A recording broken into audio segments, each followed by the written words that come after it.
What's up guys, Starlink here, and today I'm going to quickly disassemble my N64 and replace this very worn and scratched up N64 faceplate.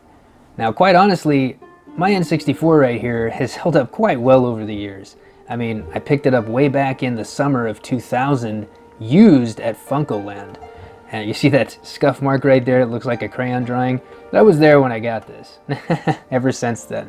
But anyways, back on point. I was always left wondering if there was any way you could actually replace the N64 faceplate, you know, just with a new one, or heck, even just replacing it with something else that looks similar, or something that looks more flashy or whatever. Well, thanks to my good buddy Rocker Gaming, you can do just that. And that's what we're gonna do today, because he actually made what he calls the Nintendo 64 Jewel. Really awesome card, by the way, Rocker. But anyways, if you guys have seen any of his videos, he's done some GameCube Jewel videos. Now that's one, you know, basically the faceplate on the top of the GameCube.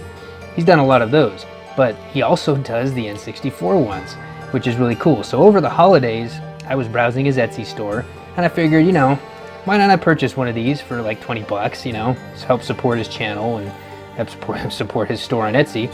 So I was like, heck, I'll pick one of these up and install it on here. And one that really caught my eye was The Legend of Zelda Majora's Mask, because that happens to be my favorite, one of my favorites on the N64. So I picked that up, that immediately caught my eye, so I was really excited. But anyways, what we're gonna do is we're just gonna tear this open briefly. It shouldn't be too hard, right? I'm not an expert on modding consoles or anything. I've taken quite a few apart. I actually took this console apart quite a few times in the past to dust it out and clean it. And if you've been on my channel for a while, you'll actually have seen another video last year that I did where I replaced the N64 cartridge slot with a region-free, which means it has none of those little pieces of plastic on the corner. That was also a 3D printed cartridge slot done by Rocker Gaming as well. So thank you again for that one, Rocker. But anyways, let's get right to it. We're gonna take this boy apart, and there is actually 6 screws, of course, you know, three screws on each side, and we're gonna take these all out. But since we've seen, you know, there's so many people that have taken apart an N64, I'm sure you guys have seen it millions of times. So with the power of video editing, we're gonna just skim through all that. So I will see you guys in the moment. All right, so now that we got all of the screws out and laid them off to the side, along with the expansion pack, because you got to remember, you got to take that out for, you know, before you take off the whole case, because otherwise the case will not come out. You don't want to break anything. Everything should be loose, so you should be able to pry this right out. It should come off right off on top, and then we'll have access to the fun part here, trying to push out the Jewel. Now I did this off camera because, as you can see, there's just 2 holes on the back side, and they seem really hard to get out. But what you want to do is you want to push them out. And Rocker Gaming recommends a plastic sponger, but for me, I just used a nail grooming tool, and believe it or not, it worked. You just gotta apply pressure in there and you got it off. So I did a lot of this off camera, so it's not as sticky because I pried it out. But you want to do is basically just do it, keep getting at it, and eventually it'll come out. We'll see if we do the rest of this to get it the rest of the way off on camera, but it should just come out like that. Boom. If I can grab it, maybe push it out again here so I can pry it. Doing this on camera while I'm looking through the camera is such a joy. And let's not put it inside the console itself, shall we? Because that's not a good idea. But anyways, we got that off. Yay! It's amazing. Okay, put that right there just for a second. Just for a second, yo. All right, and there it is. Look at that. Not too different, right? There's this little piece of plastic jutting out in the bottom there, which holds it in place. And this doesn't have that, but hey, pretty much the same. The only difference that you'll notice is like there's like a rounded edge. It's kind of hard to tell on camera, but there's a rounded edge on the original, where this one right here is basically just flat. But anyways, since that's out of the way, the easy part, we just take these little things off to get access to the adhesive. Yo.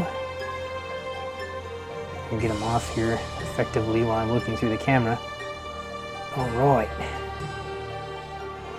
So now, we should be able to put this in there. Let's do this. If I can do this effectively as I'm looking through the camera, we can do this. Alright, shouldn't be too hard.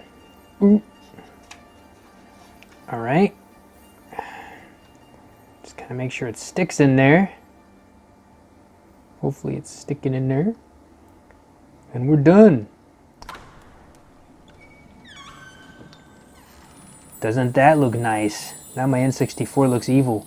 Yeah! It's possessed by Majora's Mask. Alright, so anyways, now we're going to put this back on there just to see what it looks like. Oh, whoops. You got to make sure that power switch is turned down there so it'll actually fit on the switch wherever you have the, because you see this little thing, prong sticking out here. Got to make sure that that goes right on top of it, otherwise it's not going to go in there. There we go. Alright, so we're going to jump cut through all this because I'm going to put it all back together and then we're going to look at the final product. So I'll see you guys in just a minute. Alright, so now that we got everything fully assembled, it looks really nice. Oh my goodness. It looks beautiful. My N64 is possessed. But there just seems to be one thing missing, right? There's one thing that's missing to complete this. Hold on a sec. Let's see here. This is one of the few N64 games that I still have complete in box. Yeah, it shows some wear and tear. This was actually, I only have like two. I only have this and Perfect Dark complete in box. Everything else, all my other N64 games are used. But here we go. Yes, I keep my plastic baggie in there in all its glory. But there we go. This will complete it. We'll complete the ensemble. Yeah. Now that looks authentic. Now my N64 is truly evil. I can feel all giddy when I'm playing it now on my N64. Playing Majora's Mask. But anyways, guys, this was beautiful. I mean, I've really got to give you credit for this, Rocker Gaming, because these are really unique ideas for both this and the GameCube Jewels. The GameCube and the N64 Jewels are just fantastic, unique ideas. Really, bravo, man. That is really cool. And it has that collect it, you gotta collect them all kind of thing, right? Because there's so many cool looking ones. But I had to grab this one because it kind of just stuck out to me because this is one of my favorite games on the N64, right? But anyways, if you guys are interested in getting one of these, I'll leave a link to Rocker's Etsy store in the description. And, you know, also a link to his YouTube channel. If you don't know already, you're not subscribed to him, you should be, because he does some cool modding videos and, you know, unboxings and all that kind of stuff. He's a really cool guy. He's a nice guy. But anyways, guys, I want to thank you all for watching me stumble through putting this together. And hopefully it wasn't too hard. It wasn't that bad, I assure you. But anyways, I want to thank you guys all for watching, and I will see you all in the next one. Reach for the stars.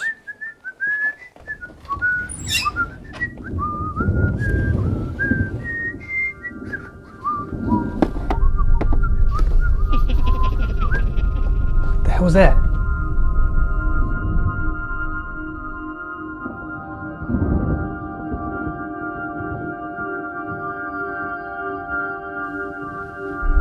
Huh.